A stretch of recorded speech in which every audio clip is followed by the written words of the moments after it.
എല്ലാവർക്കും നമസ്കാരം. എൻ്റെ പേര് വരുൺ എന്നാണ്. അപ്പോൾ ഞാനിവിടെ അവതരിപ്പിക്കാൻ പോകുന്നത് കൾട്ടിഷ് എന്ന് പറയുന്ന ഒരു പ്രസൻറ്റേഷനാണ്.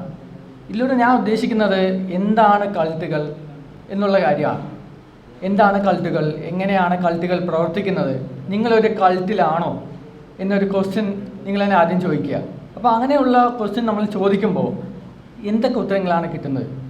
ഇത് ഞാൻ ബേസിക്കലി ചെയ്യുന്നത് സബ്ജക്റ്റീവാണ്. അതായത് കൾട്ടിൻ്റെ പല ഫ്യൂച്ചേഴ്സും അല്ലെങ്കിൽ കൾട്ടിൻ്റെ പല രീതികളും ഞാനിവിടെ മുന്നോട്ട് പോകുന്നുണ്ട്. പക്ഷേ അത് ഞാൻ ചിന്തിക്കുന്ന ഒരു വഴിയായിരിക്കാം. പക്ഷെ നിങ്ങൾ ചിലപ്പോൾ കുറച്ചും കൂടി ഡെഫിനേഷൻ ചിന്തിച്ചേക്കാം. പക്ഷേ ഒരു കൾട്ടുകൾക്ക് ഒരു പ്രത്യേക തരം സ്വഭാവങ്ങളുണ്ട്. അത് കൾട്ടുകൾ എത്ര ഭയാനകമാണ് എന്ന് ഞാൻ പറയുമ്പോൾ നമുക്ക് പറയാം. അപ്പോൾ എന്താണ് കൾട്ട് എന്ന് പറയുമ്പോൾ? കൾട്ട് എന്ന് പറയുമ്പോൾ മറിയൻ വെബ്സ്റ്റർ എന്ന് പറയുന്ന ഒരു വെബ്സൈറ്റ് ഉണ്ട്. അവർ നൽകുന്ന ഡെഫിനേഷനാണ് define cult as both great devotion to a person, idea, object or movement or work എന്നുള്ളത്. അതായത് ഒരു ഗ്രേറ്റ് ഡിവോഷൻ, ഭയങ്കരമായ വ്യക്തി ആരാധനയാണ് ഉള്ളത്. അത് നിങ്ങൾക്കൊരു വ്യക്തിയോടാവാം, നിങ്ങൾക്കൊരു ഒബ്ജക്റ്റിനോടാവാം, ഒരു ആശയത്തോടാവാം, അല്ലെങ്കിൽ ഒരു മൂവ്മെൻറ്റിനോടാവാം, അല്ലെങ്കിൽ ഒരു വർക്കിനോടാവാം. പിന്നെ അൺഓർത്തഡോക്സ് എന്ന് പറയുമ്പോൾ നമുക്ക് A religion regarded as an unorthodox എന്ന് പറയുന്നത് നമ്മൾ സബ്ജക്റ്റീവായിട്ടുള്ളൊരു കാര്യമായിരിക്കും എന്നുള്ളതാണ്. അത് ഓരോരുത്തർക്ക് ഡിഫറെൻ്റ് ആയിരിക്കും. എങ്കിലും കൾട്ടുകൾ എന്ന് പറയുമ്പോൾ ഓബിയസ്ലി എല്ലാ കൾട്ടുകളും മോശപ്പെട്ട കൾട്ടുകൾ ആയിരിക്കണം എന്നേ ഇല്ല. ഇപ്പോൾ പല റിലീജിയസ് കൾട്ടുകളും ഉണ്ട്, പല നോൺ റിലീജിയസ് കൾട്ടും ഉണ്ട്, എക്കണോമിക് കൾട്ടുകളും ഉണ്ട്. പക്ഷേ ചില സിനിമാ കൾട്ടുകളും ഉണ്ട്. സിനിമാ കൾട്ടുകൾ എന്ന് പറയാൻ കാരണം ഇപ്പോൾ കുറേ സിനിമ ഇറക്കുമ്പോൾ, ഇപ്പോൾ ദൃശ്യം സിനിമ ഇറക്കുമ്പോൾ അതൊരു കൾട്ടായി മാറുകയാണ്. പക്ഷെ അത് നല്ലൊരു കൾട്ടാണ്. കാരണം അതിൽ മറ്റുള്ളവർക്ക് വലിയ ദോഷം ചെയ്യുന്നില്ല. ഇപ്പോൾ ആട് സിനിമ ഒരു 3 പ്രാവശ്യം ഇറക്കി, അപ്പോൾ അതൊരു കൾട്ടായി മാറുകയാണ്. അതായത് ആട് സിനിമ അതിനെ വിമർശിക്കുമ്പോൾ ഒരു ഗ്രേറ്റ് ഡിവോഷൻ വരികയാണ്. അതിനെ വിമർശിക്കുമ്പോൾ ആരും കേൾക്കാതെ വരികയും അതിൽ കോമഡിയാണ് എല്ലാം എന്ന് പറയുകയും ചെയ്യുന്ന ഒരു സംഭവമാണ്. അപ്പോൾ നമ്മൾ പലരും കൾട്ടുകൾ ഉണ്ടാവാൻ സാധ്യതയുണ്ട്. കൾട്ട് എന്ന് പറയുന്നത് വളരെ ഭയാനകമായിട്ടുള്ള കാര്യമാണ്. ഇപ്പോൾ പല മത നേതാക്കന്മാരും എല്ലാവരും ആദ്യം രൂപവൽക്കരിച്ചത് ഒരു കൾട്ടാണ്. അതായത് റിലീജിയൻ, മതം എന്ന് പറയുന്നത് കൾട്ട് പ്ലസ് സമയമാണ്. അതായത് ഇപ്പോൾ ജീസസ് ക്രൈസ്റ്റ് ഫസ്റ്റ് രൂപവൽക്കരിച്ചത് ജൂയിഷ് ട്രൈബിലെ ഒരു ചെറിയൊരു കൾട്ടാണ് രൂപവൽക്കരിച്ചത്. പിന്നെ സമയം കൂടുന്തോറും അത് വലുതായി ഒരു മതമായിട്ട് മാറി. അപ്പോൾ അതേപോലത്തുള്ള ആശയങ്ങളാണ് ഇവിടെ ഉള്ള പല സ്വാമിമാരും എല്ലാവരും ചെയ്യുന്നത്. അവർക്ക് അവരുടേതായിട്ടുള്ള ഒരു കൾട്ട് രൂപവൽക്കരിക്കുക എന്നുള്ളതാണ്. അപ്പോൾ നിങ്ങളൊരു കൾട്ടിലാണോ എന്നുള്ള ചോദ്യം ചോദിക്കുകയാണെങ്കിൽ എന്തായിരിക്കും നിങ്ങളുടെ ഉത്തരം? അപ്പോൾ ഞാനൊരു കുറച്ച് ക്രൈറ്റീരിയ ഇവിടെ പറയുകയാണ്. അപ്പോൾ നിങ്ങൾക്ക് എഗ്രി ചെയ്യാം, എഗ്രി ചെയ്യാതിരിക്കാം. അപ്പോൾ ഞാൻ ചിന്തിക്കുന്ന ഒരു ക്രൈറ്റീരിയ കൂടെയാണ്. അതായത് ആദ്യത്തെ ഒരു ക്രൈറ്റീരിയ ആണ് the leader is the ultimate authority. ഇതിൽ ഒരു ലീഡർ ഉണ്ടാവും, കരിസ്റ്റമാറ്റിക് ആയിട്ടുള്ള, വ്യക്തി പ്രഭാവമുള്ള, എല്ലാം അറിയുന്ന ഒരു ലീഡർ. ഇപ്പോൾ സദ്ഗുരുവൊക്കെ ആണെങ്കിൽ എന്ത് ചോദിച്ചാലും ഉത്തരം പറയും. ഞങ്ങളുടെ MBA ഒരു ക്ലാസ് എടുത്തിട്ടുണ്ടായിരുന്നു. MBAയിൽ PG പഠിക്കുന്ന ക്ലാസ്സാണ്. അതിൽ ഒരു സ്പീക്കർ വന്നിട്ട് പറയുക, സദ്ഗുരു എന്ത് ചോദിച്ചാലും ഉത്തരം പറയും. ഞാൻ അവരെ പ്രൊമോട്ട് ചെയ്യാമല്ലോ കേട്ടോ, പക്ഷേ മൂപ്പര് ഭയങ്കര നോളേജാണ്. പക്ഷെ മൂപ്പര് ഒരു കൾട്ടാണ്, മൂപ്പര് ഒരു കൾട്ട് ലീഡറാണ്. മൂപ്പര് പറയുന്നത്, എൻഡോസ് ചെയ്യുന്നത് എല്ലാം അൺസയൻറ്റിഫിക് ആയിട്ടുള്ള കാര്യമാണ്. പക്ഷെ മൂപ്പരുടെ ഇംഗ്ലീഷ് നന്നായിട്ടുള്ളത് കൊണ്ട് ആൾക്കാർ വിശ്വസിക്കും, ഓ വലിയ സാധനമാണ് എന്ന് വിശ്വസിക്കും. അപ്പോൾ അങ്ങനെയുള്ള വിശ്വാസമാണ് ശരിക്കും പറഞ്ഞാൽ ഈ കൾട്ട് ലീഡർ എന്ന് പറയുന്നത്. ഈ കൾട്ട് ലീഡർ ഒരിക്കലും അൾട്ടിമേറ്റ് അതോറിറ്റിയാണ്. മൂപ്പയുടെ മേലെ ആരും ഉണ്ടാവില്ല, ഒരു വ്യക്തി ഉണ്ടാവില്ല. വ്യക്തി ഉണ്ട് എന്ന് പറയുകയാണെങ്കിൽ അത് വല്ല ആകാശത്തിലെ മാമനോ അങ്ങനെ വല്ലതും ആയിരിക്കും, അല്ലാതെ ശരിക്കുള്ള ഒരു അതോറിറ്റി ഒന്നും ഉണ്ടായിരിക്കില്ല. എന്ന് മാത്രമല്ല, മൂപ്പരിക്ക് പ്രത്യേക പ്രിവിലേജ് ഉണ്ടാവും. ഒരു ലീഡറിന് പ്രത്യേക പ്രിവിലേജ് ഉണ്ടാവും. അതായത് കൾട്ടിലുള്ള മറ്റുള്ള ആൾക്കാരുമായിട്ട് താരതമ്യം ചെയ്ത് നോക്കുമ്പോൾ മൂപ്പരിക്ക് പ്രത്യേക പ്രിവിലേജ് ഉണ്ടാവും. നിങ്ങൾ 4 പറഞ്ഞിട്ട് 11 കെട്ടിയ ഒരാളെ നിങ്ങൾക്ക് ഓർമ്മ വരുന്നുണ്ടെങ്കിൽ അത് തികച്ചും യാദൃച്ഛികം മാത്രം. അപ്പോൾ അങ്ങനെയുള്ള കൾട്ട് ലീഡേഴ്സ് ആയിരുന്നു ആദ്യം നമ്മൾ ഫോം ചെയ്തിട്ടുണ്ടായിരുന്നത്. കൾട്ട് ലീഡറിൻ്റെ അതോറിറ്റി എന്ന് പറയുന്നത് ആബ്സല്യൂട്ടാണ്. അവരുമായിട്ട് മൊത്തമായിട്ടൊരു കൺട്രോൾ കൾട്ട് ലീഡർ എന്നുണ്ടാവും. മിക്കവാറും എല്ലാ കൾട്ടുകൾക്കും ഇപ്പോൾ ചില ബുക്കുകളുടെ കൾട്ട് ഒഴിച്ചാൽ, ഇപ്പോൾ ദ സീക്രട്ട് എന്ന് പറയുന്ന ബുക്കുണ്ട്. അപ്പോൾ ആ ഒരു ബുക്കിൽ ആൾക്കാർക്ക് എൻ്റെ അടുത്ത് ചോദിക്കുക, ഈ പോസിറ്റീവ് എനർജി അല്ലെങ്കിൽ ഒരു പോസിറ്റീവായിട്ട് പറയുന്ന സംഭവമുണ്ട്. അതായത് നിങ്ങൾ പോസിറ്റീവായി ചിന്തിച്ച് വെച്ച് കഴിഞ്ഞാൽ നിങ്ങൾക്ക് പോസിറ്റീവായിട്ടുള്ള കാര്യങ്ങൾ നടക്കും. നിങ്ങൾക്ക് നെഗറ്റീവായിട്ടുള്ള എന്തെങ്കിലും കാര്യം നടക്കുന്നുണ്ടെങ്കിൽ അത് മറ്റുള്ളവരുടെ കുഴപ്പമില്ല, നിങ്ങൾ നെഗറ്റീവായിട്ട് ചിന്തിച്ചതിൻ്റെ പ്രശ്നമാണ് എന്നുള്ളത്. അപ്പോൾ ഇതൊരു കൾട്ടാണ് എന്ന് മാത്രമല്ല, ഈ കൾട്ടിലുള്ള ആൾക്കാർ ബില്യൺ കണക്കിന് ഡോളർ മോട്ടിവേഷൻ എന്നും പറഞ്ഞ് പിരിക്കുക. അപ്പോൾ ഇതൊക്കെ ബുക്കിൻ്റെ കൾട്ടാണ്. പക്ഷേ മിക്കവാറും എല്ലാ കൾട്ടുകളിലും ഒരു ലീഡർ ഉണ്ടാവും. ഒരു ലീഡറുള്ള കൾട്ടുകൾക്ക് ആൾക്കാരെ കൂട്ടാനും അതേപോലെ തന്നെ അവരുടെ പരിധിയിലോട്ട് വെക്കാനും കൃത്യമായിട്ട് പറ്റും. പിന്നെ ലീഡറിന് പ്രത്യേക സവിശേഷതയുണ്ട്. ലീഡറിന് ഒരിക്കലും തെറ്റ് പറ്റില്ല. തെറ്റ് പറ്റുന്ന ആൾ ലീഡറല്ല എന്ന് മാത്രമല്ല, മൂപ്പരുടെ മേലെ ആരെങ്കിലും ഉണ്ടെങ്കിലും മൂപ്പരത് പറയത്തില്ല. അങ്ങനെയുള്ളൊരു കൾട്ടാണ് സംഭവം. Rebellion against other source of authority എന്ന് പറയുന്ന സാധനം. അതായത് വേറൊരു സോഴ്സസ് ഓഫ് അതോറിറ്റി, ഇപ്പോൾ പല ജൂയിഷ് ട്രൈബുകളിലും അല്ലെങ്കിൽ ജൂയിഷ് കൾട്ടുകളിലും പ്രധാനമായിട്ടുള്ളത് മറ്റുള്ള സോഴ്സുകളെ അവർ ഇൻ്റർനെറ്റ് ചെയ്യാൻ അനുവദിക്കില്ല. ഇപ്പോൾ താലിബാനിലെ പല ആൾക്കാരും പല ഏരിയയിലും TV സമ്മതിക്കില്ല, റേഡിയോ സമ്മതിക്കില്ല. കാരണം ഔട്ട്സൈഡ് ആയിട്ടുള്ള ഇൻഫർമേഷൻ വായിക്കരുത്. ഇപ്പോൾ സക്കീർ നായിക്കൊക്കെ പറയുന്നത് എന്തോ, നിങ്ങൾ ബൈബിൾ വായിച്ചോ, പക്ഷേ ബൈബിൾ എങ്ങനെ ക്രിട്ടിസൈസ് ചെയ്യാം എന്ന രീതിയിലാണ് വായിക്കേണ്ടത് എന്നുള്ള ഇൻഫർമേഷൻ കൺട്രോൾ, അതായത് നമുക്ക് എങ്ങനെയൊക്കെ ആക്സസ് ചെയ്യാം എന്നുള്ള ഇൻഫർമേഷൻ കൺട്രോളിലൂടെ മറ്റുള്ള അതോറിറ്റിയെ എല്ലാം അവർ അറ്റാക്ക് ചെയ്യാം. ഇപ്പോൾ മറ്റുള്ള അതർ കൾട്ടുകൾ ആയിക്കോട്ടെ, മറ്റുള്ള എല്ലാ കാര്യങ്ങളും ഈ കൾട്ടിന് മേലെ വരുന്ന ഇൻഫ്ലുവൻസ് എല്ലാ കാര്യങ്ങളും അവർ നിർത്തലാക്കുക. അത് നിങ്ങളുടെ പാരൻസ് ആയിക്കോട്ടെ, നിങ്ങളുടെ മകളായിക്കോട്ടെ, ആരായിക്കോട്ടെ, ആ ഒരു കൾട്ട് ലീഡർ, ആ ഒരു കൾട്ട് മാത്രമാണ് ഇൻഫർമേഷനുള്ള സോഴ്സ്. ആ കൾട്ട് ലീഡർ പറയുന്നതാണ് എല്ലാം. ഇല്ലെങ്കിൽ അതൊക്കെ തെറ്റാണ് എന്നുള്ള ചാപ്പയടി, പലപ്പോഴും ചാപ്പയടിച്ചിട്ടാണ് ശരിക്കും പറഞ്ഞാൽ ഇതിനെ ഇല്ലാതാക്കുന്നത്. പിന്നെ ഈ ആൾട്രേഷൻ ഓഫ് പേഴ്സണാലിറ്റി എന്ന് പറയുന്ന സാധനം. ഇപ്പോൾ ആൾട്രേഷൻ ഓഫ് പേഴ്സണാലിറ്റി എന്ന് പറയുന്ന സാധനം ഇപ്പോൾ പല മതങ്ങളിലോട്ടും നമ്മൾ ചേക്കേറുമ്പോൾ അവർ ചെയ്യുന്ന പ്രധാനപ്പെട്ട കാര്യമുണ്ട്. നിങ്ങളെ മാറ്റിയെടുക്കും. പ്രത്യേകിച്ച് നിങ്ങളുടെ പേര് മാറ്റും. ഈ പേര് മാറ്റുന്നത് എന്താ അറിയോ? നിങ്ങൾ പുതിയൊരാളായി എന്ന് നിങ്ങളെ തന്നെ ബോധ്യപ്പെടുത്താൻ വേണ്ടിയാണ്. അപ്പോൾ ആ ഒരു സംഭവം ഭയങ്കര ഇമ്പോർട്ടൻ്റ് ആണ്.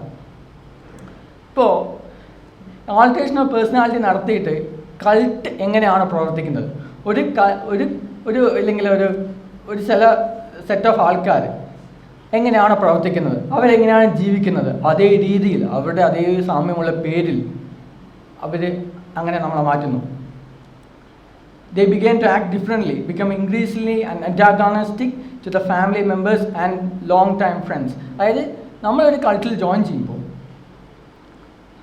അവർ ചെയ്യുന്നത് പ്രധാനമായിട്ട് ചെയ്യുന്നത്, ഇപ്പോൾ ഓസ്ട്രേലിയയിലുള്ള ജീസസ് ക്രൈസ്റ്റിൻ്റെ കൾട്ട് അവർ ചെയ്യുന്നത് ഇവിടെയുള്ള അവൻ്റെ സാധാരണ സ്വത്തുക്കളൊക്കെ വിൽക്കാൻ വേണ്ടി പറയാം.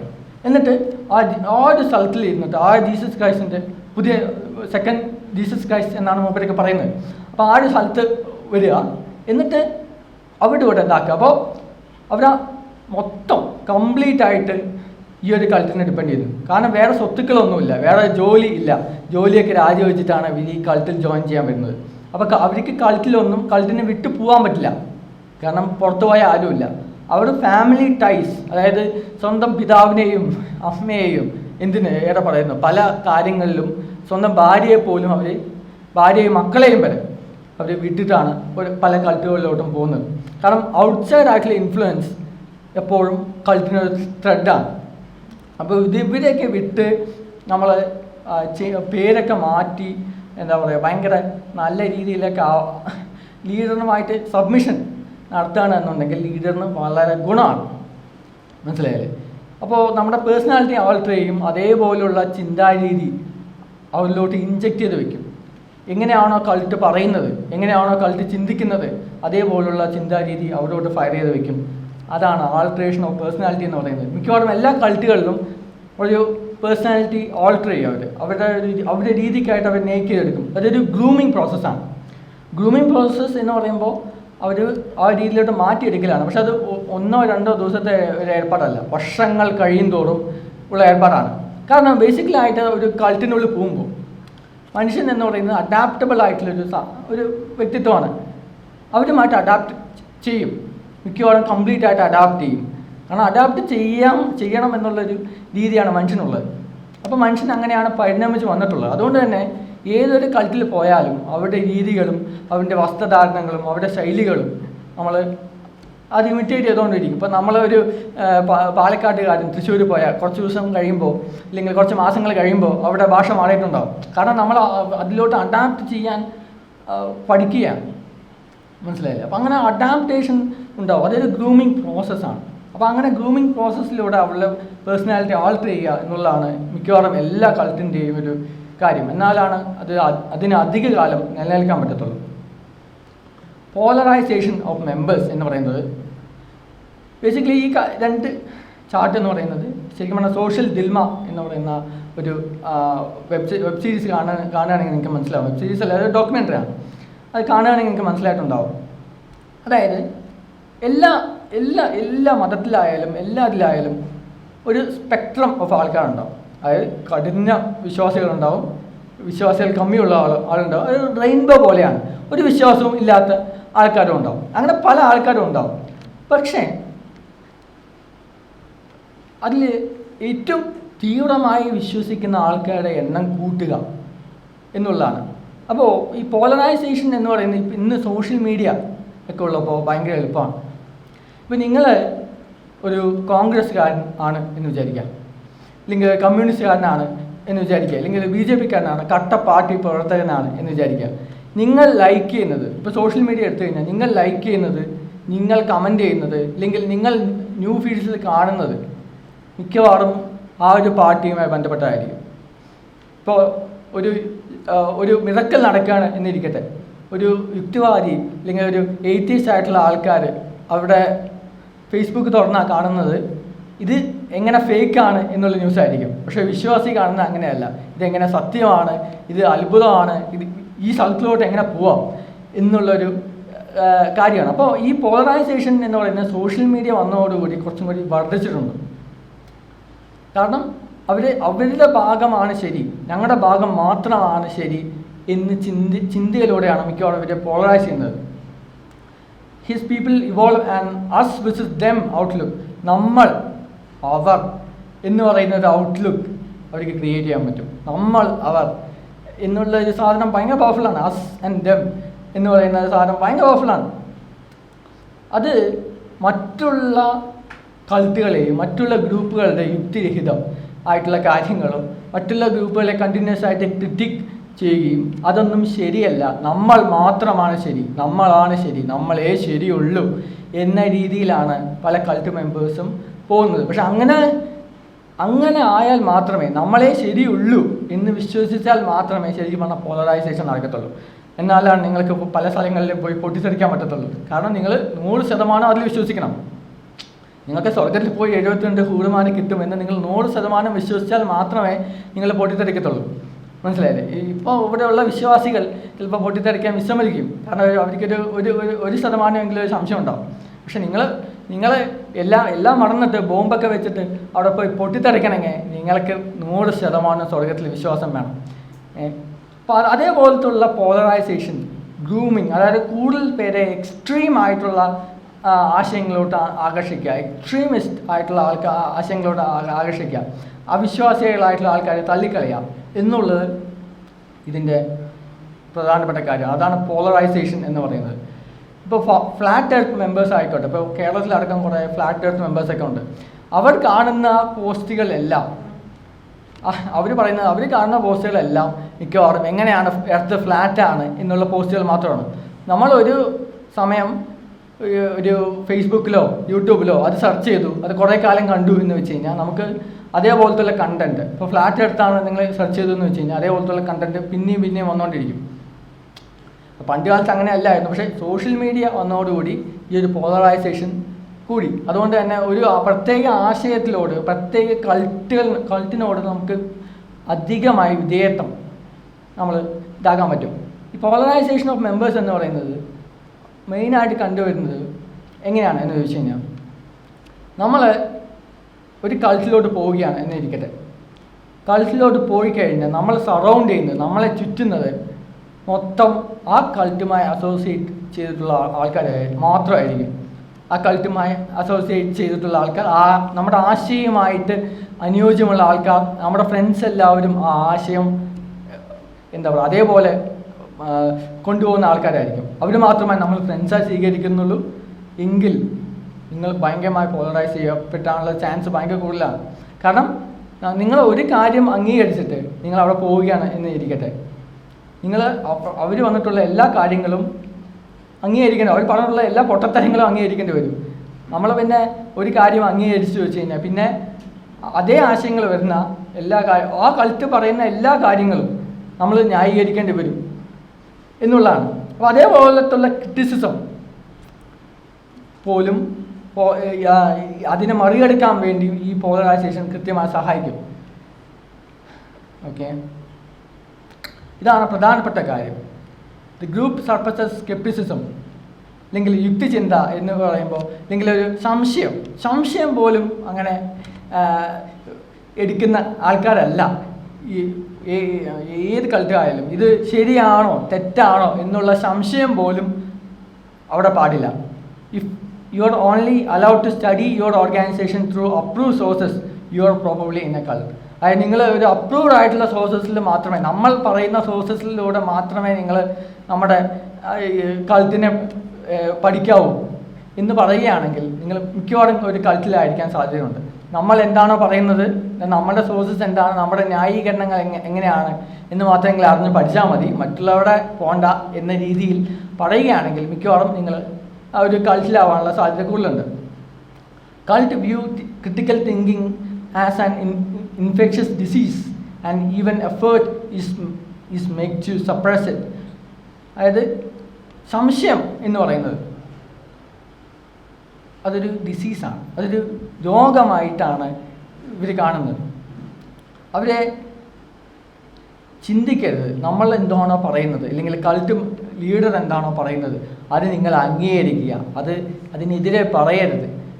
നിങ്ങൾക്ക് ഇതിന് സംശയം തോന്നുന്നുണ്ടെങ്കിൽ അത് നിങ്ങളുടെ കുഴപ്പമാണ്, ഇല്ലെങ്കിൽ അത് ചെകുത്താൻ വെച്ചതാണ് എന്നുള്ള ഷെയ്മിങ് വെക്കുക എന്നുള്ളതാണ്. അപ്പോൾ അങ്ങനെ ഷെയ്മിങ് വെക്കുമ്പോൾ അവർക്ക് ഈ സംശയം ചോദിക്കാനുള്ള ഒരു ത്വര അല്ലെങ്കിൽ സംശയം ചോദിക്കാനുള്ള ഒരു കാര്യം അത് കുറഞ്ഞുകൊണ്ട് വരികയാണ്. ഇപ്പോൾ ഞാൻ ഒരു MBA വിദ്യാർത്ഥിയാണ്. അപ്പോൾ ഞാൻ ക്ലാസ്സിലിരുന്ന് ചിലപ്പോൾ ചോദ്യങ്ങളൊക്കെ ചോദിക്കും. അപ്പോൾ ടീച്ചർമാരൊക്കെ പറയും ചോദ്യങ്ങളൊന്നും ചോദിച്ചുകൂടെ എന്ന് പറയും. പക്ഷേ എല്ലാ ഞങ്ങളുടെ എയും ബിയും ക്ലാസ്സും ഉള്ള ക്ലാസ് ആണെങ്കിൽ പോലും, കുറച്ച് പേരുള്ള ഒരു 10-60 പേരുള്ള ഒരു MBA ക്ലാസ് ആണെങ്കിൽ പോലും അതിൽ നിന്ന് വളരെ ചുരുക്കം ആയിട്ടുള്ള ആൾക്കാരെ ചോദ്യം ചോദിക്കത്തുള്ളൂ. കാരണം അവിടെ ഈ ഫ്രണ്ടൽ കോർട്ടക്സ് എന്ന് പറയുന്ന സാധനം, ക്രിട്ടിക്കൽ തിങ്കിങ് എന്ന് പറയുന്ന സാധനം അവിടെ ഇല്ല. നമ്മൾ ചോദ്യം ചോദിക്കണമെങ്കിൽ ചോദ്യം ചോദിക്കാൻ വേണ്ടി പഠിക്കാം. നമ്മുടെ മതങ്ങളെല്ലാം ചെയ്യുന്ന അതാണ്, നമ്മൾ ചോദ്യങ്ങൾ ചോദിക്കരുത് എന്നുള്ളൊരു തോട്ട് പ്രോസസ്സാണ് നമുക്ക് തരുന്നത്. അതുകൊണ്ട് തന്നെ ആരും ശരിക്കും പറഞ്ഞാൽ ചോദ്യം ചോദിക്കാറില്ല. അങ്ങനെ ചോദ്യം ചോദിക്കുന്ന ഞാൻ പോലുള്ള കുറച്ച് ആൾക്കാർ എന്ന് പറയുന്നത് കുറച്ചും കൂടി പൊതുബോധത്തിൽ നിന്ന് വ്യത്യസ്തമായി ചിന്തിക്കുന്ന കുറച്ച് എയ്ത്തിസ്റ്റ് എന്ന് പറയുന്ന ആ ഒരു ലെവലിൽ വരുന്ന ആൾക്കാർ മാത്രമേ അങ്ങനെ ചെയ്യാറുള്ളൂ. കാരണം ഈ ഒരു സ്കെപ്റ്റിസിസം എന്ന് പറയുന്നത് അല്ലെങ്കിൽ യുക്തിചിന്ത അല്ലെങ്കിൽ ഒരു സംശയം പോലും അവരൊരു ക്രിട്ടിക്കലായിട്ട് ഒരു മോശപ്പെട്ട കാര്യമായിട്ടാണ് നമ്മൾ ഇതാക്കുന്നത്. അപ്പോൾ നമ്മുടെ നാട്ടിലൊക്കെ ഒരു ആചാരമുണ്ട്, രാത്രി നഖം വെട്ടാൻ പാടില്ല. ഈ രാത്രി നഖം വെട്ടാൻ പാടില്ലാത്ത എന്തുകൊണ്ടാണ് എന്ന് ചോദിച്ചു കഴിഞ്ഞാൽ ആർക്കും ഉത്തരം കിട്ടില്ല. എന്താണോ ചെറിയ കാരണം പോലും ഇല്ല. പക്ഷേ അവർ പറഞ്ഞ് പഠിപ്പിച്ചിരിക്കുന്ന അത് വന്നു, രാത്രി നഖം വെട്ടാൻ പാടില്ല. എന്താ രാത്രി നഖം വെട്ടിയ? അല്ല അതല്ല, ഞാൻ പറഞ്ഞു അതുകൊണ്ട് നഖം വെട്ടാൻ പാടില്ല, അത് ദോഷമാണ് എന്നൊക്കെയാണ് പറയുന്നത്. പക്ഷേ എങ്ങനെയാണ് ദോഷമാവുന്നത് എന്ന് ഇതുവരെ എനിക്കൊരു ഉത്തരം കിട്ടിയിട്ടില്ല. ഞാൻ പലരോടും ചോദിച്ചിട്ടുണ്ടെങ്കിലും ഇതുവരെ ഒരു ഉത്തരം കിട്ടിയിട്ടില്ല. പക്ഷേ കാരണം ഇത് ചോദ്യം ചോദിക്കാനുള്ള ആ ഒരു ത്വര ഇല്ലാതാക്കലാണ്. അത് ഒരു മതാത്മകമായിട്ടുള്ള അല്ലെങ്കിൽ മതാത്മകമായിട്ടുള്ള ഒരു സമൂഹത്തിൽ കൃത്യമായിട്ടുള്ളതാണ്. പക്ഷേ ആ ഒരു ചോദ്യം ചോദിക്കുന്ന ത്വര അല്ലെങ്കിൽ ക്വസ്റ്റ്യൻ ചെയ്യാനുള്ള സാധനം നമ്മൾ രൂപവൽക്കരിച്ച് എത്തേ പറ്റും. We have to form questioning. We have to ask question നമ്മൾ ചോദിച്ചുകൊണ്ടേ ഇരിക്കണം. കാരണം ക്വസ്റ്റ്യൻ ചോദിച്ചാൽ മാത്രമേ പല കൾട്ടുകളിൽ നിന്നും പല യുക്തിരഹിതമായിട്ടുള്ള കാര്യങ്ങളിൽ നിന്നും നമുക്ക് മൂവ് ഓൺ ചെയ്യാൻ പറ്റുള്ളൂ. ചോദ്യം എന്ന് പറയുന്നത് ഒരു നല്ലൊരു കാര്യമാണ്. പക്ഷെ പലരും ചോദ്യം ചോദിക്കാറില്ല. ഇപ്പോൾ നാക്ക് പഠിക്കുന്നത് എന്താണ് എന്ന് പലപ്പോഴും ചോദിക്കും. അല്ലെങ്കിൽ രാത്രി നഖം വെട്ടുമ്പോൾ എന്തിനാണ് നഖം വെട്ടുന്നത്, എന്താണ് രാത്രി നഖം വെട്ടാൻ പാടില്ലാത്തത് എന്ന് പലരും ചോദിച്ചിട്ടില്ല. നമ്മുടെ അച്ഛന്മാരോ മുത്തശ്ശന്മാരോ ചിലപ്പോൾ ചോദിച്ചിട്ടില്ല, അതുകൊണ്ടായിരിക്കും ഉത്തരവില്ലാത്തത്. പക്ഷേ അന്ന് അവർ ചോദിച്ചിരുന്നു എങ്കിൽ ഇപ്പോൾ ഈ ഒരു ആചാരം ഉണ്ടാവില്ലായിരുന്നു ശരിക്കും. അപ്പോൾ ക്രിറ്റിസിസം ഇസ് ഫോർബിഡൻ. അത് പിന്നെ എല്ലാ സ്ഥാനത്തിലും ഉള്ളതാണല്ലോ. ക്രിറ്റിസിസം എന്ന് പറയുന്നത്, വിമർശനം എന്ന് പറയുന്നത് അത് ഇല്ല, അത് എൻകറേജ് ചെയ്യുന്നില്ല. അവരെ ക്രിറ്റിസിസം ചെയ്യുന്ന ആൾക്കാരെ മോശപ്പെട്ട രീതിയിലാണ് കാണിക്കുന്നത്. അതായത് അവരെ ലേബൽ ചെയ്യും, അവരെ പെർസിക്യൂട്ട് ചെയ്യും, അവരെ ലേബൽ ചെയ്യുന്നത് അവരെ ലേബൽ ചെയ്യാന്ന് പറയുമ്പോൾ ചാപ്പി അടിക്കുക, അവരൊറ്റ ചാപ്പിയാണ്. അപ്പോസ്റ്റേറ്റ്സ്, സപ്രസ് ആൻറ്റി, നമ്മുടെ ആൻറ്റി ആയിട്ടുള്ള ഇത്, അതായത് ആൻറ്റി റിലീജിയസ്, ആൻറ്റി കൾട്ട് എന്ന് പറയുന്ന നമുക്ക് എതിരെ പറയുന്ന സംഭവം. ഇപ്പോൾ ഇസ്ലാമോഫോബിയ എന്ന് പറയുന്നത് ക്രിറ്റിസിസത്തെ തടിക്കാനുള്ള സാധനമാണ്. അപ്പം അങ്ങനെയുള്ള സാധനം ക്രിറ്റിസിസം പാടില്ല. അപ്പോൾ എക്സ് ആയിട്ടുള്ള മെമ്പേഴ്സ്, അതായത് ഈ മെമ്പേഴ്സ് ആ ഒരു ഓർഗനൈസേഷനിൽ നിന്ന് അല്ലെങ്കിൽ ആ ഒരു കൾട്ടിൽ നിന്ന് വിട്ടു പോകുന്ന ആൾക്കാരെ ഇവർ ശരിക്കും പറഞ്ഞാൽ ഡെവിൾസ് ആയിട്ടാണ് കാണുന്നത്. ശരിക്കും പറഞ്ഞാൽ ഡെവിൾസ് എന്ന് പറയുമ്പോൾ അത്ര ചെകുത്താൻ്റെ രൂപത്തിലാണ് കാണുന്നത്. അവർ ക്രിട്ടിക്കൽ തിങ്കിങ്ങിനെ മാക്സിമം സപ്പോർട്ട് ചെയ്യാൻ നോക്കും. എന്ന് മാത്രമല്ല ക്രിറ്റിസിസം, വിമർശനങ്ങൾ അവർ എടുക്കില്ല. വിമർശനങ്ങൾ ഇവിടെ എടുക്കുന്നതല്ല എന്നുള്ള ബോർഡാണ് അവർ മെയിനായിട്ട് ഇതാക്കുന്നത്. പിന്നെ members are discouraged from consuming any material that is critical of the group. അതായത് ഇപ്പോൾ ഇപ്പോൾ ഹോളി ഹെൽ എന്ന് പറയുന്ന പുസ്തകം, മാതാമൃതാനമായ ആ ഒരു കൾട്ടിനെതിരെ വന്നൊരു ബുക്ക് അവർ സപ്രസ് ചെയ്തു, പിന്നെ അത് നിരോധിച്ചു. അതായത് നമ്മൾക്കെതിരെ വരുന്ന എല്ലാ സാധനവും അത് നിരോധിക്കുക, അല്ലെങ്കിൽ ആ ഗ്രൂപ്പിനെതിരെ വരുന്ന എല്ലാ സാധനവും ഒരു സംശയം പോലും ഉണ്ടാവരുത്. എന്നാൽ മാത്രമേ അവർ പൂർണ്ണമായി ഡിവോട്ട് ചെയ്യത്തുള്ളൂ. ആ സംശയം ജനിപ്പിക്കുന്ന കാര്യമാണ് സ്കെപ്റ്റിസിസം എന്ന് പറയുന്നത്, സംശയം.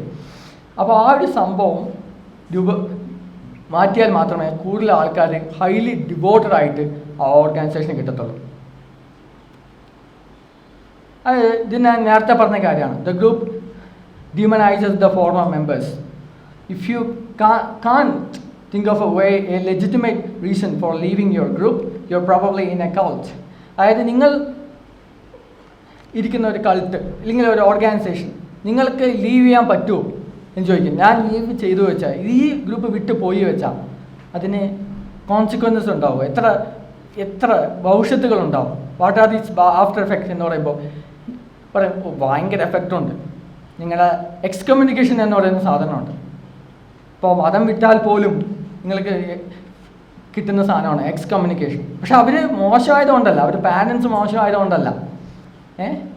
അവർ ഇപ്പോൾ ഞാൻ പലരുടെയും വീട്ടിൽ പോയിട്ട് അവരുമായിട്ട് ഒപ്പം ഭക്ഷണം കഴിച്ചവരാണ്, അവരുമായിട്ട് കൈ കൊടുത്തവരാണ്, അവിടെ എൻ്റെ തമാശയ്ക്ക് അവർ ചിരിച്ചവരാണ്. പക്ഷേ തൻ്റെ മകനോ മകളോ മതം വിട്ടു എന്നറിയുമ്പോൾ അവർ പറയാ, നീ മതത്തിൽ ചേർന്നാൽ മാത്രമേ ഇനി സംസാരിക്കത്തുള്ളൂ, ഇല്ലെങ്കിൽ നമ്മളുമായിട്ട് ബന്ധമില്ല. അതായത് എക്സ്കമ്മ്യൂണിക്കേഷൻ, ഇനി ഒരു ബന്ധവുമില്ല എന്ന് പറയല്.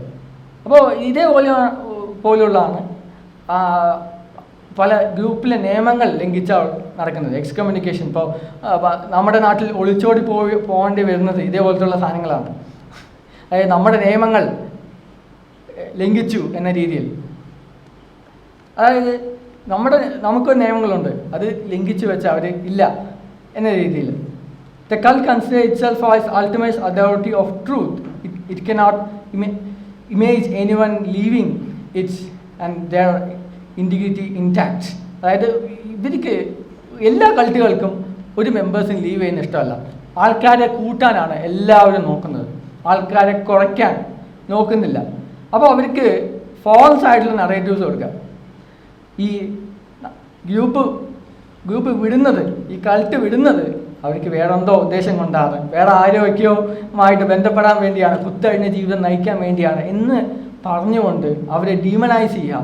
അവർ ഇമ്മോറലാണ്, അവർക്ക് ധാർമ്മികതയില്ല, അവർ ലേസിയാണ്, അവർ കൃത്യമായി പഠിച്ചിട്ടില്ല എന്ന് പറഞ്ഞ് അവരെ മാറ്റി നിർത്തുക എന്ന് മാത്രമല്ല അവർ ഭയങ്കര മോശക്കാരാണ് എന്ന് പറയുക. അതാണ് മെയിനായിട്ടുള്ള സാധനം.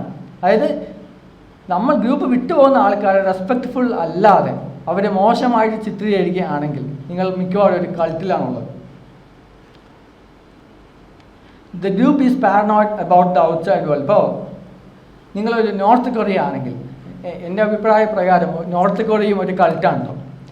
അതായത് നോർത്ത് കൊറിയയിലാണെങ്കിൽ നോർത്ത് കൊറിയയിൽ ഓരോ സാധാരണക്കാരൊക്കെ വിശ്വസിക്കുന്നത്, സാധാരണക്കാരല്ല മിക്കവാറും എല്ലാവരും അവരെ പറഞ്ഞ് വിശ്വസിപ്പിച്ചിരിക്കുന്നത്, സാധാരണ ജനങ്ങളെ പറഞ്ഞ് വിശ്വസിപ്പിച്ചിരിക്കുന്നത് അമേരിക്ക പോലും എല്ലാം ദരിദ്ര രാജ്യമാണ്, കിം ജോങ് ഉൻ ഭരിക്കുന്ന സ്ഥലമാണ് സ്വർഗരാജ്യം, അവിടെയുണ്ട് എല്ലാം, ബാക്കിയുള്ളവരൊക്കെ ഭയങ്കര മോശമാണ് എന്നാണ്. അതായത് ഔട്ട്സൈഡ് വേൾഡ് മോശമാണെന്നും ഔട്ട്സൈഡ് ആയിട്ടുള്ള ആൾക്കാരൊക്കെ കുത്തഴിഞ്ഞ ജീവിതമാണ് നയിക്കുന്നത്, അവർ ഈവലാണ്, അവർ സ്വർഗത്തിൽ പോവില്ല, നമ്മളെ മാത്രമേ പോകത്തുള്ളൂ എന്നുള്ള ഒരു കാര്യം പറയുകയാണെങ്കിൽ പ്രോബബ്ലി ഇൻ എ കൾട്ട്. നിങ്ങൾ മിക്കവാറും ഒരു കൾട്ടിലായിരിക്കും ജീവിക്കുന്നുണ്ടാവുക. അതായത് മറ്റുള്ള എല്ലാവരെയും അവർ ഡീമനൈസ് ചെയ്യുകയാണെങ്കിൽ, മോശപ്പെട്ട രീതിയിൽ ചിത്രീകരിക്കുകയാണ്, നമ്മൾ വലിയ പിസ്തയാണ് പക്ഷെ അവരല്ല, അവർ മോശമാണ് എന്ന് പറയുകയാണെങ്കിൽ നിങ്ങൾ മിക്കവാറും ഒരു കൾട്ടിലാണ്. ഈ കൾട്ടുകൾ പ്രധാനപ്പെട്ട രീതിയിൽ പറയുമ്പോൾ അവർ കോൺസ്പിറസി തിയറി, ഗൂഢാലോചന സിദ്ധാന്തങ്ങൾ അവർ പടർത്തും. അതായത് ഇപ്പോൾ നമ്മളുടെ ഒരു നേതാവ് ഒരു പീഡന കേസിൽ പെട്ടു എന്നിരിക്കട്ടെ, അവർ അതിനുള്ള എഗെയിൻസ്റ്റ് ആയിട്ടുള്ള ഒരു കാര്യം പറഞ്ഞു പടർത്തും. ഇപ്പോൾ ബിഷപ്പ് ഫ്രാങ്കോ ഇവിടെ ഇതാക്കിയപ്പോൾ, പീഡന കേസിൽ പെട്ടപ്പോൾ അതിലൊരു വീഡിയോ കണ്ടിരുന്നു. അപ്പോൾ അതിൽ പറഞ്ഞത് ഇലുമിനാട്ടിയാണ് എല്ലാത്തിനും കാരണം, എല്ലാം ഇലുമിനാട്ടി മയമാണ്, അല്ലാതെ മൂപ്പര് ഫ്രാങ്കോ ഒന്നും ചെയ്തിട്ടില്ല എന്ന് പറയുമ്പോൾ അതിൻ്റെ താഴത്തുള്ള കമൻറ്റുകളൊക്കെ പറയുന്നു, ഞാൻ അപ്പോഴേ വിചാരിച്ചു ഇലുമിനാട്ടിയാണ് കാരണം. അപ്പോൾ ഔട്ട്സൈഡ് വേൾഡിനെ അവർ മോശപ്പെട്ട രീതിയിൽ കാണുകയും എന്തെങ്കിലുമൊക്കെ കോൺസ്പിറസി തിയറി ഉണ്ടാക്കി നമ്മളാണ് ഗ്രേറ്റർ, മറ്റുള്ളവരൊക്കെ മോശമാണ് എന്ന രീതി സാധനം നിലനിൽക്കാൻ അവർ കൃത്യമായി സഹായിക്കും എന്നുള്ളതാണ്. Shame cycle, the group relies on shame cycle. അതായത് if you need your group in order to feel worthy, loved or sufficient, you are probably in a cult. ഈ ഒരു ഗ്രൂപ്പിൽ ഇരുന്നാലാണ് നിങ്ങൾ വർത്തി, അതായത് നിങ്ങൾ സ്നേഹിക്കപ്പെടുത്തുള്ളൂ, നിങ്ങൾ നല്ല രീതിയിൽ നോക്കപ്പെടുത്തുള്ളൂ എന്ന് നിങ്ങൾ വിചാരിക്കുകയാണെങ്കിൽ നിങ്ങൾ ഒരു കൾട്ടിലാണുള്ളത്. കാരണം ഇപ്പോൾ സെക്സ് പോലുള്ള കാര്യങ്ങൾ, അപ്പോൾ നിങ്ങൾ ഇപ്പോൾ മതം വിട്ട ആൾക്കാർക്കും, ഞാൻ മതം വിട്ട പല ഫ്രണ്ട്സുകളോടും സംസാരിച്ചിട്ടുണ്ട്, പക്ഷേ അവർക്ക് പോലും ഈ സെക്സ് എന്ന് പറയുന്ന മോശപ്പെട്ട കാര്യമായിട്ടാണ് അവർ വിചാരിച്ച് വെച്ചിരിക്കുന്നത്. അത് മതം വിട്ടാൽ പോലും മാറില്ല, കാരണം ചെറുപ്പം മുതലേ തന്നെ ഇങ്ങനെ പറഞ്ഞു വെച്ചേക്കുന്ന, അപ്പോൾ അവർക്ക് മാറില്ല. അപ്പോൾ ഈ ഒരു ഷെയിം സൈക്കിളുണ്ട്. അതായത് ഇപ്പോൾ ടീനേജ് ആയിട്ടുള്ള ആൾക്കാർക്ക് മാസ്റ്റുർബേഷൻ മോശമാണ്, അല്ലെങ്കിൽ സ്വയഭോഗം മോശമാണ് എന്ന് പറയുന്നുണ്ട് എങ്കിൽ, എന്ന് പഠിപ്പിക്കുന്നുണ്ട് എങ്കിൽ, അവർക്ക് ആ ഒരു എർജ്, ശാരീരിക ആവശ്യം വരുന്നുണ്ടെങ്കിൽ അവരെ ചെയ്യും. പക്ഷേ ആ ചെയ്യുമ്പോൾ അവർക്കൊരു കുറ്റബോധം വരും. ഈ കുറ്റബോധം ദൈവത്തിനെതിരാണ്, അല്ലെങ്കിൽ നമ്മുടെ ആകാശമാമനെതിരാണ്, നമ്മുടെ ഡിങ്കനെതിരാണ് എന്ന് പറയിപ്പിക്കുകയും അവർ തെറ്റ് ചെയ്തു എന്ന് ഒരു ഇല്ലാത്തൊരു പാപബോധം അവരിൽ ക്രിയേറ്റ് ചെയ്യാം. ബേസിക്കലി ഷെയിം സൈക്കിൾ എന്ന് പറയുമ്പോൾ പാപബോധം ക്രിയേറ്റ് ചെയ്യണം. ഈ പാപബോധം ക്രിയേറ്റ് ചെയ്തിട്ട് അവരെ കൂടുതൽ ഡിവോട്ട് ചെയ്യാം. അതായത് കൂടുതൽ പുണ്യം ചെയ്തു വെച്ചാൽ ഇതൊക്കെ ദൈവം പുറത്തു തരും എന്നുള്ള കാര്യം. അപ്പോൾ ഇങ്ങനെയുള്ള ഷെയിം സർക്കിൾ ഇതാക്കുകയും അവരെ പിന്നെയും കൂടുതൽ ഡിവോട്ടായിട്ട് കൂടുതൽ ആ ഒരു കൾട്ടിലോട്ട് ആകർഷിക്കാനായിട്ട് പറ്റും. ഇനി കൾട്ടുകളുടെ ഒരു സംഭവമാണ്, അതായത് ഏറ്റവും റൈറ്റ് സൈഡിലായിട്ട് കാണുന്നത് ഏകദേശം 39 സൂയിസൈഡ് ചെയ്ത ഹെവൻസ് ഗേറ്റ് കൾട്ടാണ്.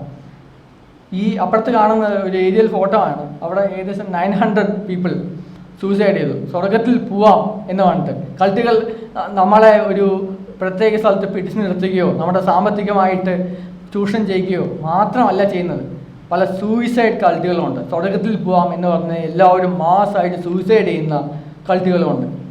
അപ്പം അങ്ങനെയുള്ള അത്രയും ഡേഞ്ചറസ് ആയിട്ടുള്ള കൾട്ടുകളുണ്ട്. ഇത് കാണുന്നത് മോർമൻ കൾട്ടിലെ ഒരു അണ്ടർ ഗാർമെൻറ്റ്സ് ആണ്, അല്ലെങ്കിൽ അണ്ടർവെയർ ആണ്.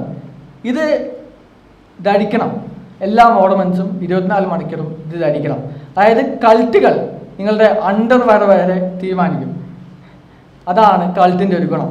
നിങ്ങൾ ഏത് അണ്ടർവെയർ ഇടണം, നിങ്ങൾ ഏത് രീതിയിൽ ഡ്രസ്സ് ചെയ്യണം, എങ്ങനെ സംസാരിക്കണം എന്ന് വരെ കൾട്ടുകൾക്ക് നിയന്ത്രിക്കാൻ പറ്റും. അപ്പോൾ നിങ്ങളുടെ അണ്ടർവെയർ വരെ നിയന്ത്രിക്കുന്ന സാധനമാണ് കൾട്ട്. ഇപ്പോൾ കൾട്ട് എന്ന് പറയുമ്പോൾ മതം വരണം എന്നില്ല. ഞാൻ നേരത്തെ പറഞ്ഞ പോലെ സിനിമയിലുള്ള കൾട്ടാവാം. ഇതാണ് MLM, മൾട്ടി ലെവൽ മാർക്കറ്റിംഗ്. ഇതിൽ ഞാൻ കുറേ പോയിട്ടുള്ളതാണ് ഈ കൺവെൻഷൻസിൽ. അതായത് ഇത് പറയുന്ന ഈ സ്കീം പറയുന്ന ആൾക്കാരെ സമ്മതിക്കണം. നമ്മൾ അവിടെ കയറി ഇരിക്കുമ്പോൾ നമ്മൾ ഈ സ്കീമിൽ ചേരണം, നമ്മൾ പണക്കാരാവും, ഈ സ്കീമിൽ കുറച്ച് പേരെ ചേർത്താൽ മതി, നമ്മൾ പണക്കാരാവും. അവർ പറയുന്നത് നിങ്ങൾ ആദ്യം കുറച്ച് പൈസ കൊണ്ട് ചേരുക, എന്നിട്ട് 2 ആളെ ചേർത്തി വിടാം, പിന്നെ അവർ ചേർത്തിക്കോളും എന്ന രീതിയിൽ. എൻ്റെ ഒരു ഫ്രണ്ട് ഞാൻ ഇത് ഡിസ്കസ് ചെയ്തപ്പോൾ പറഞ്ഞു, മൂപ്പയുടെ ഒരു 6 ലക്ഷം രൂപ പോയായിരുന്നു ഇതേപോലെയുള്ള പിരമിഡ് സ്കീമിൽ വെച്ചിട്ട് ഒരു 6 ലക്ഷം രൂപ പോയായിരുന്നു എന്ന് പറഞ്ഞു. അപ്പോൾ MLM എന്ന് പറയുന്നത് ശരിക്കും പറഞ്ഞാൽ ഒരു പിരമിഡ് സ്കീമാണ്. പിരമിഡ് സ്കീമിനെ കുറിച്ച് ഞാൻ അധികം പറയുന്നില്ല, കാരണം പിരമിഡ് സ്കീം എന്ന് പറയുന്നത് ഇന്ത്യയിൽ ഇല്ലീഗലാണ്, അത് ലീഗലായിട്ട് നടത്താൻ പറ്റുന്ന കാര്യമല്ല. പക്ഷേ MLM എന്ന് പറയുന്ന സാധനം, നിങ്ങൾ ഒരു ഓർഗനൈസേഷനിൽ ചേരുക. ഇപ്പോൾ ആംവേ ഒക്കെ നല്ല ഒരു MLM ആണ്. ആംവേ, ടപ്പർവെയർ എന്ന് പറയുന്ന MLM, അവരൊക്കെ നല്ലൊരു MLM ആണ്. പക്ഷെ ബാക്കിയുള്ള MLMs ഒക്കെ പറയുന്നത്, ഞാൻ പോയ ഒരു കൺവേർഷൻ ഒരു സംഭവത്തിൽ പറയുന്നത്, നിങ്ങൾ ആദ്യം 7000 രൂപ കൊടുത്ത് ഇവിടെ ചേരുക, എന്നിട്ട് 2 പേരെ ചേർത്ത് വിടാം, എന്നിട്ട് പിന്നെ കുറേ ആൾക്കാരെ ഇങ്ങനെ ചേർത്ത് വിടാം. നിങ്ങളുടെ താഴെ കുറേ ആൾക്കാരെ ചേർത്ത് വിടാം. നിങ്ങളുടെ ആൾക്കാരെ കുറേ ഇങ്ങനെ ചേർക്കും തോറും നിങ്ങൾക്ക് വരുമാനം കൂടിക്കൊണ്ട് വരും, നിങ്ങൾ കോടീശ്വരനാവും എന്നുള്ളൊരു കാര്യമാണ്. നമുക്കിങ്ങനെ പറയുമ്പോൾ ഒന്നും തോന്നത്തില്ല, പക്ഷേ അവർ കൺവെൻഷൻ സെൻറ്ററിൽ ഇരുന്ന് ഇങ്ങനെ പറയുമ്പോൾ നമുക്ക് തോന്നും, ഇതിൽ ഇൻവെസ്റ്റ് ചെയ്യണം, കോടീശ്വരന്മാരാവാം, ആൾക്കാരെ ജോയിൻ ചെയ്യിപ്പിച്ചാൽ മാത്രം മതി എന്നുള്ളത്. പക്ഷേ ഇതിലാർക്കും അഡ്വാൻറ്റേജ് കിട്ടുന്നില്ല. ഏകദേശം ഇപ്പോൾ 100 പേരുണ്ടെങ്കിൽ, അല്ലെങ്കിൽ 1000 പേരുണ്ടെങ്കിൽ അതിൽ ഒരാൾക്കാണ് അതിൽ എന്തെങ്കിലും ഗുണം കിട്ടുന്നു. 0.1% ആൾക്കാർക്ക് മാത്രമേ MLMൽ ഗുണം കിട്ടുന്നുള്ളൂ. പക്ഷേ MLM ലീഗലാണ്, കാരണം കുറച്ച് പ്രോഡക്റ്റ്സ് ഒക്കെ വിൽക്കുന്നുണ്ട്. പക്ഷേ ഈ പ്രോഡക്ട്സിന് ഒരു കുഴപ്പമെന്ന് വെച്ച് കഴിഞ്ഞാൽ, പ്രോഡക്ട്സിന് 5 പൈസയുടെ ക്വാളിറ്റി ഉണ്ടാവില്ല. എന്ന് മാത്രമല്ല, അത് പൈസ ഭയങ്കര കൂട്ടിയിട്ടായിരിക്കും വിൽക്കുന്നത്, ക്വാളിറ്റിയൊക്കെ വളരെ കമ്മിയായിരിക്കും. Most MLMs are illegal pyramid schemes. Most people who join legitimate MLM like little or no money, some of them lose money. ഇട്ട കാശ് പോലും ചിലപ്പോൾ തിരിച്ച് കിട്ടണം എന്നില്ല.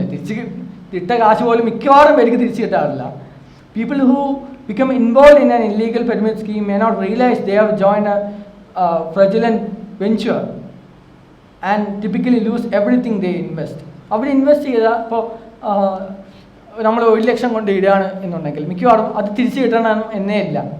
പക്ഷെ നിങ്ങൾ ഡൗൺ ആയിട്ടുള്ള ആൾക്കാരെ ചേർത്ത് വിട്ടാൽ നിങ്ങൾ കുറച്ച് പൈസ റിട്ടേൺ കിട്ടുമായിരിക്കും. പക്ഷേ MLMത്തിൽ നിങ്ങൾക്ക് ആവാനോ അല്ലെങ്കിൽ എത്ര പേരെ ചേർത്ത് വിട്ടാൽ നിങ്ങൾക്ക് സാമാന്യം നല്ല രീതിയിൽ ഇൻകം കിട്ടാനോ കിട്ടില്ല. ആ ഒരു രൂപയോ ഇല്ല. ആ കൂടി 0.1% ആൾക്കാർക്ക് മാത്രമേ ഇതിന് അഡ്വാൻറ്റേജ് കിട്ടത്തുള്ളൂ. ഇതാണ് എക്കണോമിക് ആയിട്ടുള്ള കൾട്ട്. കൾട്ടുകൾ എന്ന് പറയുമ്പോൾ ശരിക്കും പറഞ്ഞാൽ മതപരമായിട്ടോ അല്ലെങ്കിൽ ഒരു ബുക്കായിട്ടോ അല്ലെങ്കിൽ മോട്ടിവേഷൻ കൾട്ടുകളോ മാത്രമല്ല, എക്കണോമിക് ആയിട്ടുള്ള കൾട്ടുകളുണ്ട്. കൾട്ടുകൾ പല രൂപമുണ്ട്, കൾട്ടുകൾ പല രീതിയിൽ വരുന്നുണ്ട്. അതൊക്കെ നമുക്ക് ദോഷം ചെയ്യും. നമ്മൾ ഇതേപോലത്തുള്ള ക്വസ്റ്റ്യൻസ് ചോദിക്കുക, അത് ശരിയാണോ എന്ന് നോക്കുക. അങ്ങനെ മാത്രമേ നമുക്ക് കൾട്ടുകളിൽ നിന്നും വിമോചനം നേടുവാനായിട്ട് പറ്റുള്ളൂ. അപ്പോൾ എല്ലാവർക്കും നന്ദിയുണ്ട് ഈ പ്രസന്റേഷൻ കേട്ടതിൽ. അപ്പോൾ എനിക്ക് ഒന്നേ പറയാനുള്ളൂ, മറ്റേ ഇതിലെ ഡയലോഗ് പോലെ, never ever join a cult. Thank you.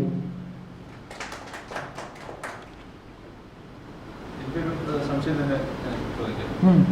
ഈ നിലവിൽ മതപരമായുള്ള കൾട്ടിനെ കുറിച്ച് പറഞ്ഞു. അപ്പോൾ അത് മാത്രമല്ല, ഈ രാഷ്ട്രീയവും മതവും തമ്മിൽ മിക്സ് ചെയ്തിട്ടുള്ള ഒരു സമൂഹത്തിലൊരു ജനങ്ങളെ രൂപീകരിച്ച ഒരു വിഭാഗമാക്കി തീർക്കുന്ന ഒരു സംവിധാനം നടന്നുകൊണ്ട് അപ്പോൾ അതിന് നമ്മളെ ഏത് രീതിയിൽ ചെയ്യാൻ പറ്റും?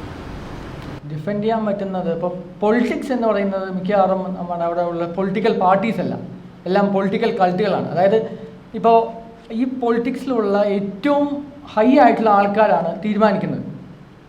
ഇപ്പോൾ നിങ്ങളൊരു കമ്പനിയിൽ ചേരുകയാണെങ്കിൽ മിക്കവാറും അത് കൾട്ടാണ്, പക്ഷെ അതൊരു നമുക്ക് ഉപകാരം ആവും. കാരണം പല ഇപ്പോൾ അങ്ങനെയുള്ള കമ്പനീസ് ഇല്ല. അപ്പോൾ കമ്പനിയിലെ ഓണർ പറയുന്നതാണ് എല്ലാം എന്നാണെങ്കിൽ നിങ്ങളുടെ കൾട്ടിലാണ്, പക്ഷെ അതൊരു ഉപകാരമുണ്ട് നിങ്ങൾക്ക്. പക്ഷേ മതപരമായി നോക്കുകയാണെങ്കിൽ ഇല്ലെങ്കിലും മതവും ഇപ്പോൾ പൊളിറ്റിക്സ് എന്ന് പറയുന്നത് ശരിക്കും പറഞ്ഞാൽ ഒരു പൗരബോധമുള്ള ഒരു സൊസൈറ്റിയിലാണെങ്കിൽ മാത്രമേ നമുക്കൊരു കൾട്ടില്ല, അത് പൊളിറ്റിക്കൽ പാർട്ടി എന്ന് പറയത്തുള്ളൂ. അതായത് നമ്മൾ എലക്ട് ചെയ്യുന്ന MLAക്ക് നമ്മുടെ താല്പര്യങ്ങളാണ് മൂപ്പര് പാർലമെൻറ്റിൽ പോയി പറയുന്നത്. പക്ഷെ അങ്ങനെയല്ല പറയുന്നത്, പാർട്ടിയുടെ തീരുമാനമാണ് പറയുന്നത്. പാർട്ടിയുടെ തീരുമാനം എന്താണ് എന്നുള്ളത് ആണ് ചോദിക്കുന്നത്. അതായത് ഒരു MLAക്ക് നമ്മൾ വോട്ട് ചെയ്യുന്ന ഒരു MLA അവർക്ക് തീരുമാനം വേണം. ഇപ്പോൾ മതപരമായിട്ടായാലും എന്തായാലും ശരി, നമുക്ക് എതിരെയുള്ള ഒപ്പീനിയൻ ആയിക്കോട്ടെ, ആ ഒരു മണ്ഡലത്തിൽ മൂപ്പർക്ക് വോട്ട് ചെയ്ത ആൾക്കാരുടെ താല്പര്യം എന്താണ് എന്നാണ് മൂപ്പർ നോക്കേണ്ടത്. പക്ഷെ പാർട്ടി തീരുമാനങ്ങളാണ് നോക്കുന്നത്. എല്ലാവരും എല്ലാ പൊളിറ്റിക്കൽ കൾട്ടുകളും പാർട്ടി തീരുമാനങ്ങളാണ് നോക്കുന്നത്. മിക്കവാറും എല്ലാവരും കൾട്ടുകളാണ്. അതേപോലെ തന്നെ മതപരമായിട്ടുള്ള കൾട്ടാണുള്ളൂ. മതവും രാഷ്ട്രീയം എന്ന് പറയുന്നത് ഇന്ത്യയിൽ രണ്ടും ഒന്നാണ്, രണ്ടും വെവ്വേറെ അല്ല, രണ്ടും ഒന്നാണ്. ഞങ്ങൾ രാമക്ഷേത്രം നിർമ്മിച്ചിട്ട് വോട്ട് പിടിക്കുക, അയ്യപ്പന് വേണ്ടി വോട്ട് ചെയ്യുക എന്ന് പറയുന്ന സാധനമാണ് ഇവിടെ ഉള്ളത്. അതുകൊണ്ട് തന്നെ പൊളിറ്റിക്സും മതവും രണ്ടല്ല, ഇവിടെ രണ്ടും ഒന്നാണ്. അതേപോലെ തന്നെ ഉള്ള കൾട്ട് ലൈക്ക് അല്ലെങ്കിൽ ഒരു മതാത്മകമായിട്ടുള്ള ചിന്താരീതിയാണ് ഇവിടെ ഉള്ളത്. അതായത് പൗരന്മാർ സ്വന്തമായി ചിന്തിക്കാനും ഇതേ പറഞ്ഞ പോലെ എല്ലാ പൊളിറ്റിക്കൽ പാർട്ടിയുടെ വേർഷൻസ് കേൾക്കാനും. ഇപ്പോൾ ഒരു വിവാദം ഉണ്ടായി, എല്ലാ പൊളിറ്റിക്കൽ പാർട്ടി ആയിട്ടുള്ള ആൾക്കാർ പറയുന്നത് കേൾക്കുക, എന്നിട്ട് നിങ്ങൾ സ്വതന്ത്രമായിട്ട് തീരുമാനം എടുക്കുക. ഒരാൾ പറയുന്നു, മറ്റേയാൾ പറയുന്നു വെയിറ്റ് ചെയ്യട്ടെ എന്ന് പറഞ്ഞിരിക്കുകയാണെങ്കിൽ അയാൾ നിലപാട് പറയട്ടെ എന്ന് പറഞ്ഞ് നിൽക്കുകയാണെങ്കിൽ നിങ്ങളൊരു കാലത്തിലാണ് മൂപ്പരമായിട്ട് അനുയോജിച്ച് നിൽക്കുകയാണ്. അതായത് ക്രിട്ടിക്കലായിട്ടുള്ള തിങ്കിങ്, അതായത് ക്രിറ്റിസിസം ചെയ്യുകയാണെങ്കിൽ ശരിക്കും പറഞ്ഞാൽ പല പൊളിറ്റിക്കൽ പാർട്ടിയും മാറും. അത് നമ്മുടെ അവിടുത്തെ ഉള്ള മെയിനായിട്ടുള്ള പ്രശ്നം എന്ന് വെച്ച് കഴിഞ്ഞാൽ യൂത്ത് ആയിട്ടുള്ള ആൾക്കാർ പൊളിറ്റിക്കൽ പാർട്ടിയിലില്ല. മൊത്തം വയസ്സായിട്ടുള്ള ആൾക്കാരാണ് പൊളിറ്റിക്കൽ പാർട്ടികൾ. ശശി തരൂർ പറഞ്ഞ പോലെ ശരിക്കും പറഞ്ഞാൽ നമുക്കുള്ളൊരു പാർലമെൻ്റ് അല്ല, ഒരു ഓൾഡ് ഏജ് ഹോമാണ്, ഒരു വൃദ്ധമന്ദിരമാണ് എന്ന് പറഞ്ഞാൽ വളരെ ശരിയാണ്. അപ്പോൾ അങ്ങനെയുള്ള മാറണമെങ്കിൽ ശരിക്കും പറഞ്ഞാൽ നമ്മൾ ക്രിട്ടിക്കലായിട്ടുള്ള തിങ്കിങ് വേണം എന്നുള്ളതാണ് ഉള്ളത്. അതായത് പൗരബോധം വേണം എന്നുള്ളതാണ് മെയിനായിട്ട് എനിക്ക് പറയാനുള്ളത്. Fine, love.